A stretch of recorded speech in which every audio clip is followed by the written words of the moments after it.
Bom dia, hoje é domingo, dia do Senhor. Hoje celebramos a festa da Basílica do Latrão, a igreja dedicada ao Papa, né? Foi um tempo aí como moradia do Papa, né? O evangelho de hoje está em João capítulo 2, versículos 13 a 22. Estava próxima a Páscoa dos judeus e Jesus subiu a Jerusalém. No templo encontrou os vendedores de bois, ovelhas e pombas e os cambistas que estavam aí sentados. Fez então um chicote de 10 cordas e expulsou todos do templo, junto com as ovelhas e os bois. Espalhou as moedas e derrubou as mesas dos cambistas.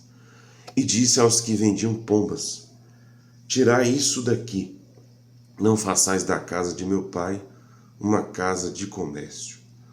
Seus discípulos lembraram-se mais tarde que a Escritura diz: O zelo por tua casa me consumirá. Então os judeus perguntaram a Jesus: Que sinal nos mostras para agir assim? Ele respondeu: Destruí este templo e em 3 dias o levantarei. Os judeus disseram: 46 anos foram precisos para a construção deste santuário, e tu o levantarás em 3 dias? Mas Jesus estava falando do templo do seu corpo. Quando Jesus ressuscitou, os discípulos lembraram-se do que ele tinha dito e acreditaram na Escritura e na palavra dele.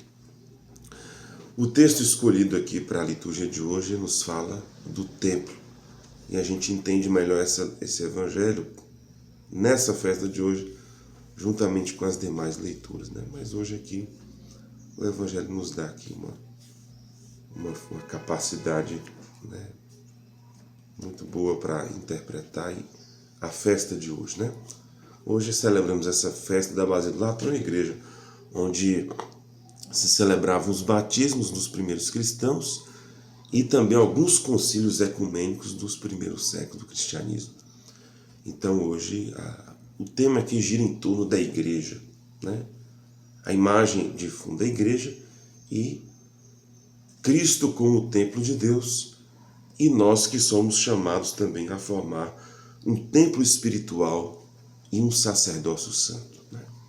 O evangelho aqui nos fala de um gesto purificador que Jesus faz aqui em relação ao templo.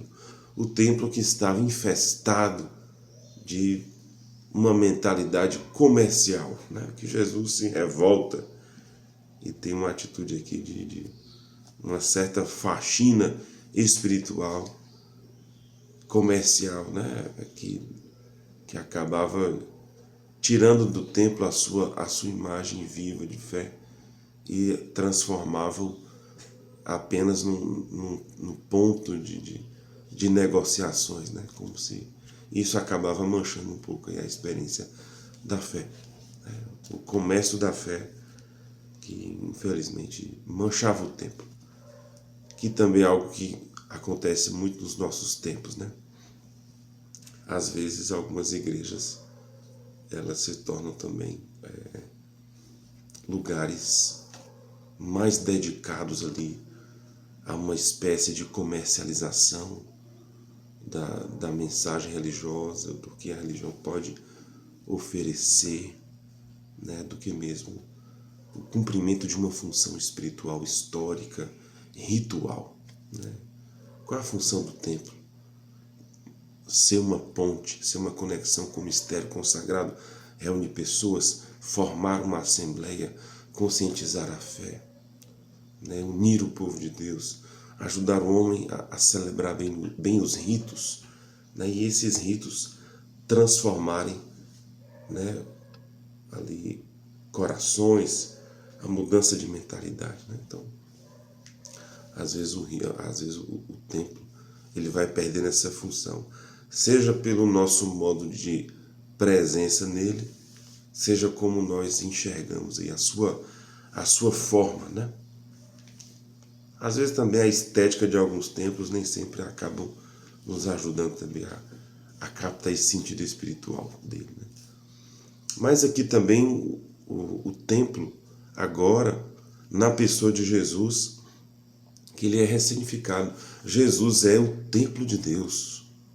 Jesus é a habitação do Pai, né? Então, se nós queremos também fazer uma experiência aí com o templo, agora Jesus, ele assume plenamente esse lugar como o lugar da habitação do Pai, onde nós podemos encontrar o amor de Deus, a sua palavra, a sua plenitude, né? Então Jesus, como o templo santo do Pai.